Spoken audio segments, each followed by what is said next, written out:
Assalamualaikum warahmatullahi wabarakatuh. Sebelumnya, perkenalkan, saya Septiana Komaladewi dan rekan saya Alvina Feradewayanti dari Prodi PPI 2019. Oke, pada kesempatan kali ini, saya akan mendiskusikan tentang konsep sekolah inklusi, homeschooling, dan full day school.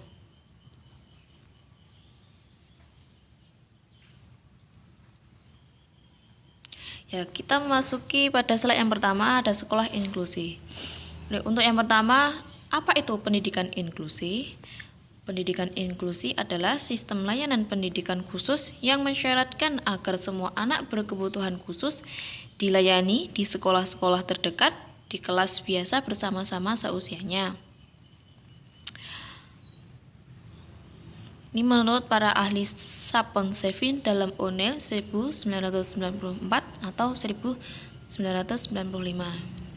Oke, yang selanjutnya ada apa itu sekolah inklusi. Kalau yang tadi kan ada pendidikan inklusi, yang sekarang masuk ke sekolah inklusi.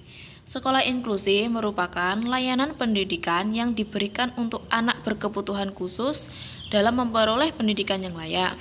Seperti kebijakan pemerintah yang tertuang dalam Undang-Undang Nomor 20 Tahun 2003 pada pasal 32 dan Permendiknas Nomor 70 Tahun 2009, yaitu dengan memberikan peluang dan kesempatan kepada anak berkebutuhan khusus untuk memperoleh pendidikan di sekolah reguler.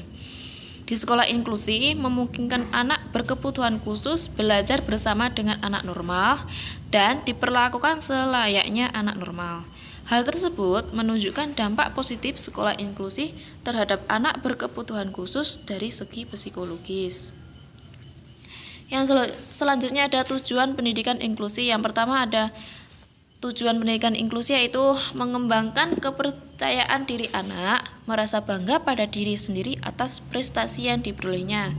Yang kedua, anak dapat belajar secara mandiri dengan mencoba memahami dan menerapkan pembelajaran yang diperoleh.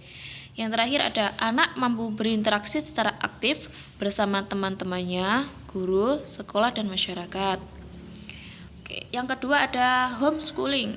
Apa itu homeschooling? Secara bahasa, homeschooling adalah sekolah yang diadakan di rumah.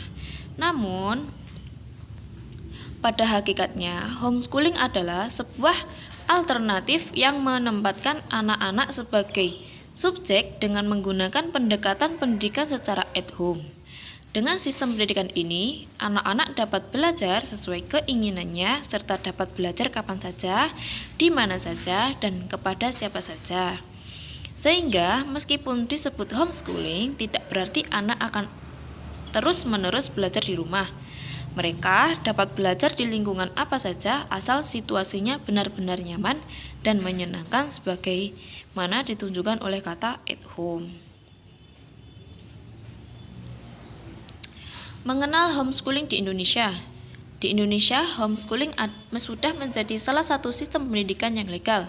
Hal ini berdasarkan pada Peraturan Menteri Pendidikan dan Kebudayaan Republik Indonesia Nomor 129 Tahun 2014 yang menyebutkan bahwa homeschooling adalah proses layanan pendidikan secara sadar dan terencana dilakukan oleh orang tua atau keluarga di rumah.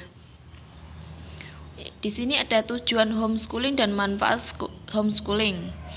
Untuk tujuan homeschooling, menurut John Hall, tujuan dilaksanakan homeschooling antara lain menjamin penyelesaian pendidikan dasar dan menengah yang bermutu untuk proses pembelajaran akademik dan kecakapan hidup, melayani peserta didik yang memerlukan pendidikan akademik dan kecakapan secara fleksibel untuk meningkatkan mutu kehidupannya. Oke. Yang selanjutnya, manfaat homeschooling. Menurut Adilistiono 2011-36, homeschooling memiliki beberapa manfaat, antara lain anak-anak menjadi subjek belajar, fleksibel, pembelajaran konstekstual, objek yang dipelajari sangat luas dan nyata. Oke. Yang ketiga ada full day school. Apa itu full day school? Full day school adalah istilah dari proses pembelajaran yang dilakukan secara penuh di mana aktivitas belajar anak dilakukan lebih banyak di sekolah daripada di rumah. Adapun proses belajar mengajar diberlakukan mulai dari pagi hingga sore hari. Konsep aplikasi full day school pada dasarnya bertujuan agar memanfaatkan waktu dengan melakukan hal yang bermanfaat, di mana hal tersebut merupakan manifestasi dari belajar tanpa batas. Sistem kegiatan belajar mengajar full day school sendiri dicanangkan oleh Kemendikbud Republik Indonesia pada tahun 2017 silam.